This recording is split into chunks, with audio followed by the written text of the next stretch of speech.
Maintenant qu'on a parlé des rythmes de respiration, il faut voir comment est-ce qu'on compte. Pour compter des temps d'inspiration, de rétention, d'expiration, etc., on a plusieurs méthodes. La plus connue, c'est de compter les secondes. On a à peu près tous une bonne notion de la durée d'une seconde. C'est un truc qui est assez fiable, assez fixe, donc c'est pas mal pour la majorité des gens. Une autre méthode, c'est de compter les battements du cœur. C'est un petit peu moins bien. Ce qui est pratique, c'est que c'est intégré au corps, donc on l'a tout de suite apporté. Par contre, le pouls est très variable. Si on est un peu stressé ou détendu, la fréquence ne va pas être la même et même pendant l'inspiration, le pouls va avoir tendance à être légèrement plus rapide que l'expiration, ce qui va biaiser un peu la proportionnalité. Par exemple, si je fais un temps d'inspire, 2 temps d'expire, bah, les 2 temps d'expire seront un petit peu plus longs parce que les battements du cœur seront un petit peu plus lents. La troisième méthode, qu'on aime ou pas, c'est à essayer, c'est de faire à l'arrache. Par exemple, je compte 1, 2, 3, 4. Voilà. Pas de seconde, pas de battement de cœur, rien du tout. Je compte, à ma façon.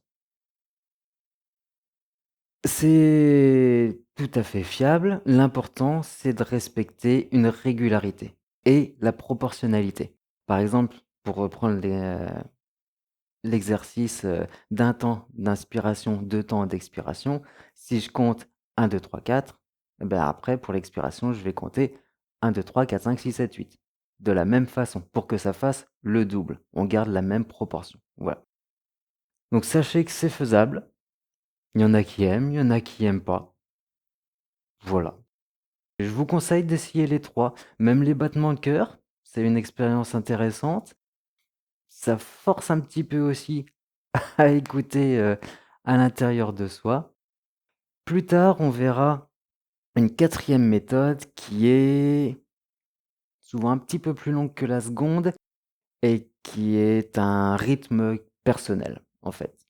Voilà, chacun a le sien. C'est la meilleure méthode, mais elle est un petit peu avancée, donc on la verra plus tard. Pour l'instant, expérimentez, voyez ce qui vous convient le mieux, ce qui est le plus facile pour vous et surtout, le plus important, ne vous prenez pas trop la tête avec ça.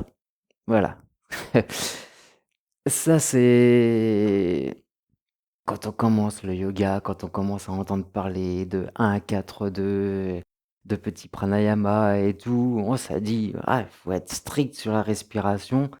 Et du coup, on oublie tout le reste et on oublie de prendre du plaisir, ce qui est le plus important.